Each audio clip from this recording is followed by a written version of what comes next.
One of the most incredible things about permaculture is the hive mind, or the combination of people thinking about certain things. Now, we have a big termite problem, and so one of the people commented and said, why don't you integrate? And then I mentioned that we also have guinea fowl helping us solve the problem. And Steve mentioned, why don't you catch the guinea fowl and tame them and then release them into the food forest. So this is a old chicken coop that we are busy breaking down now. The idea was to have it as a chicken tractor, but it wasn't successful as a chicken tractor. It's too difficult to move, so we are moving it to Damien's forest. So by using the thinking of somebody halfway across the world, and by using some of my own experiences of catching guinea fowl as a child, this might be the solution that I've been looking for.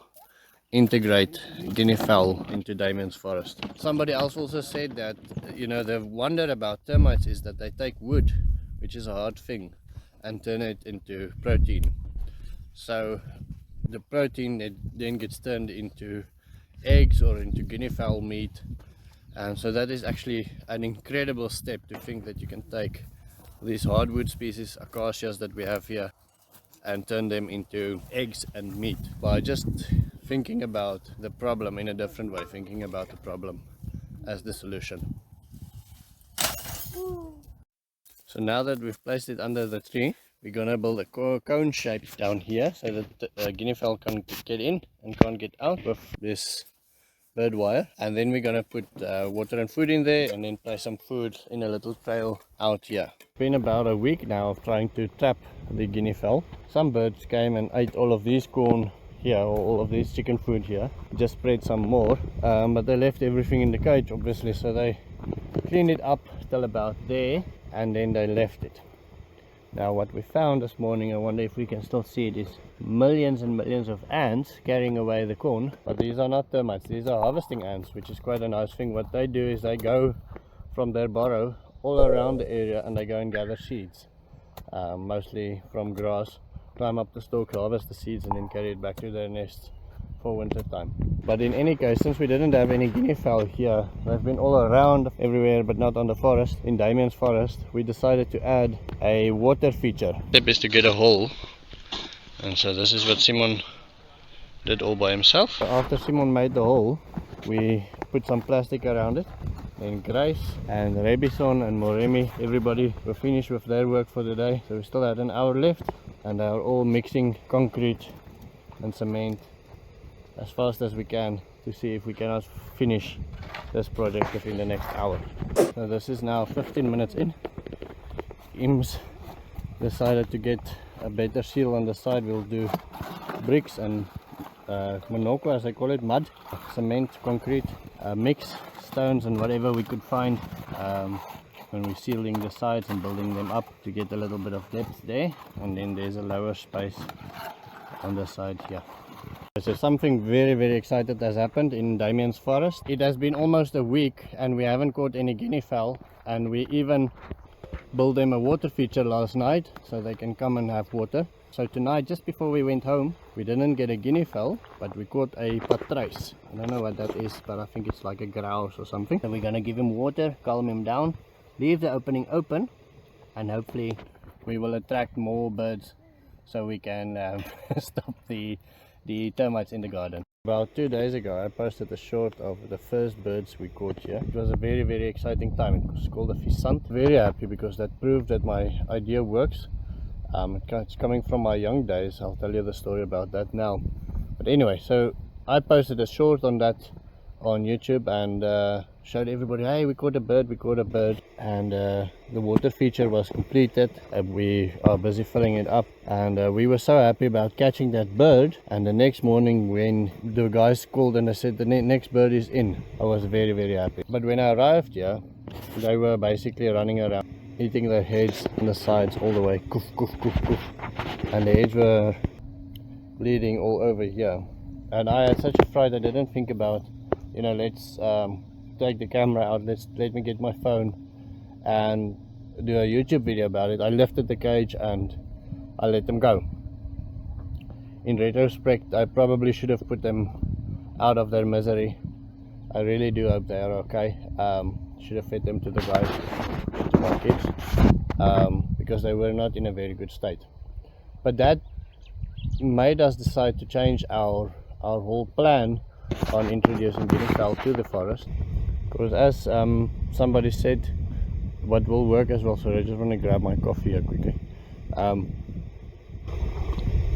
What will work as well is that if we find eggs and we place them under the chickens and we have them grow up with the chicks, that is our next idea, is to find the eggs. Then we don't have the danger of catching the pheasant in the trap. And then for now, I'm going to move these Muscovy ducks. I'm going to move them there, and then they have their own little water feature.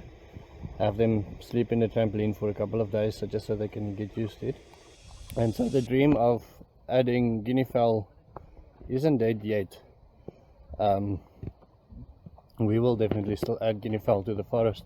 And we have the wild ones. We'll keep on feeding them. Hopefully they come in and they keep on eating the bugs. And then we'll probably add chickens as well.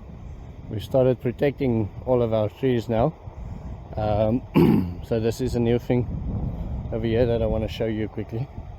This is the way we're protecting our leucaenas now.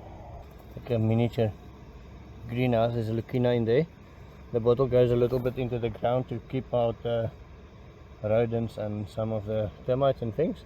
And so the story that I wanted to tell you is, when I was about 10, I guess, I had this friend, Ryan Harris. I will call him in this video because that's what his mother called him. And and his mother were a very, very friendly lady. She always invited loads and loads of kids over to her house, especially boys. And they were rough. These guys were very proud of the fact that they had Viking blood. They were my only English friends, and so I never knew any other Englishmen, but they were big guys, very proud of the fact that they were Vikings. And they showed me how to take guns apart at the age of 10. Take guns apart, clear them, put them back together again.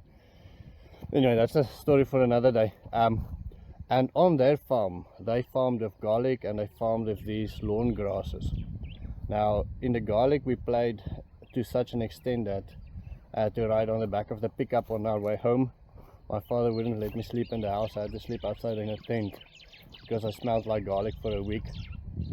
And on the lawn grasses, on these big fields of grass where they farmed lawn grass for lawns, they would cut them and so on.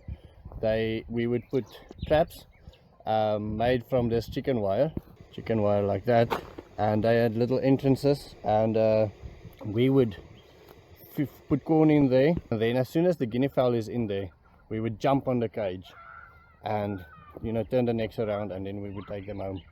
Now they had this little fat lady working for them, and I always thought she was very rude and very arrogant, little fat black lady, and that was my perception. But you know, being grown up now, I realized that she just was frustrated with having 20 kids in the house, trying to clean up after them, and then being handed 20 guinea fowl. Now if you've ever cleaned one guinea fowl, you must understand the feeling of it being handed 20 guinea fowl and asked to clean them, or expected to clean them. But nevertheless, she took the guinea fowl, cleaned them patiently, cleaned them nicely, and she made the best guinea fowl dish that I could ever imagine. She made for us, while not being friendly about it at all, but she made the very best guinea fowl dish that I could never replicate now.